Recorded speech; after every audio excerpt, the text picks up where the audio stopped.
Good morning, everybody, and this is your S&P 500 day trade setups for today. So textbook stuff happening at the moment.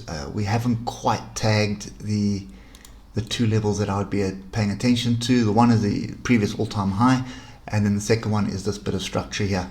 So we haven't quite got there. Don't like the look of this bar. Look at the oscillators all grouped to the upside. It's an inside bar. On the 8th hour, that's not a very good pattern. Also hanging man as well, hanging man inside bar. So I would prefer a pullback. Not sure we're going to get it though, but there are a couple of levels that we need to pay attention to, and I'll just want to draw them in here, and then we will drill down to lower time frames and we'll have a look at them in detail. So just moving down to the 3 hour, trend has been up, been a pretty solid trend, except for yesterday was a bit of, we spiked up and then just kind of battled to get through the structure. Oscillators at the moment have crossed over and slightly pointing to the downside. I don't see much diversions or anything here. Trend is up, there's no two ways about that, but this is typically what happens. And let me just get to the 1 hour, then we can talk through it. So typically what happens when you get to all-time high, remember these two areas here, there's all-time high, and that's the next bit of structure at the all-time highs. So whenever you get close or onto them, typically what happens with the S&P and the Dow is you've got a lot of sellers sitting here. So it's either profit takers, and you've also got retail traders that are following multiple strategies of trying to pick a top. There's so many scalpers out there, and what they try and do is pick a top. But what a lot of the new traders forget is that it is just a scalp. So, you know, there are a couple of studies on it, but there's sometimes a 40% probability that you're going to get a big move off a double top.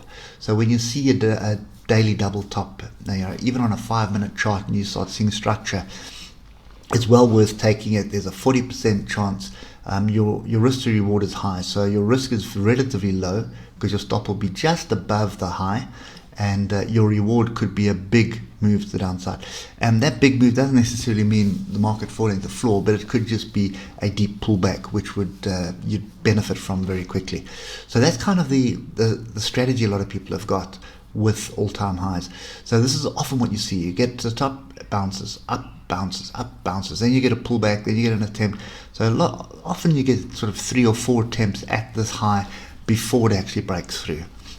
Now when it does break through, because everybody, well, not everybody, just there's a large portion of people are trying to get that scalp going, their stops are all above here.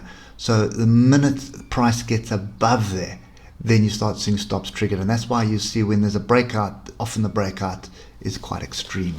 So just bear that in the back of your mind. Yesterday we were sideways. We did get a bit of an opportunity here, but I'm going to pop down to the 15-minute because that's going to give you the structure. You can see pretty much sideways most of the session, and then just before the US Open, then we got this engulfing bar. So moving average up, engulfing bar, nice trade. You can see just looking for a break of that, stop there, you know, even a stop there. So risk 100 points for 160 odd points to the upside.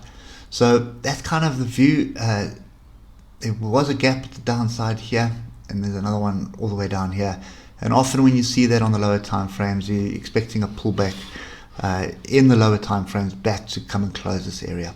So let's just get back to the levels we need to pay attention to. Firstly, we've got this 45.19.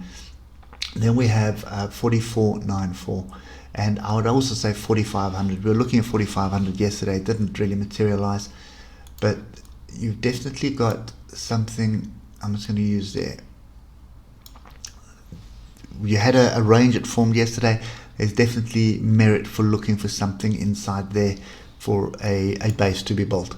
So come back down to the 15-minute for this.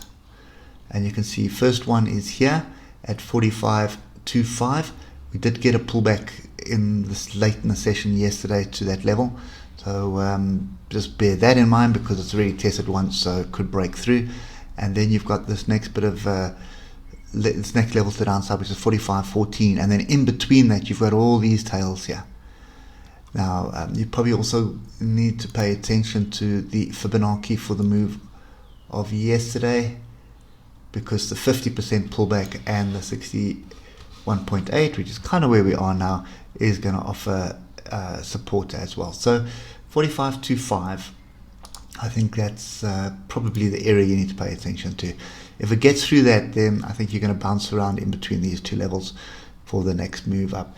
Bear in mind, there are gaps. You see there's a gap there, there's a gap there, there's a gap there. There's probably a lot more gaps. I'm just pointing out the ones that are glaringly obvious. Another one down here. So there's a lot of gaps on the 15 minutes. So yeah, a deep pullback would be nice. Whether it's going to happen or not is another story. So rule of thumb for me is watch for price action here, 45.25. You start getting inside bar, engulfing bar, pin bars on this level, well worth taking the move to the upside. The European market, well, not necessarily the whole European market, but the one that I watch, which is the DAX, is pretty much in limbo at the moment. And by the looks of that chart, there's no real opportunity this morning there.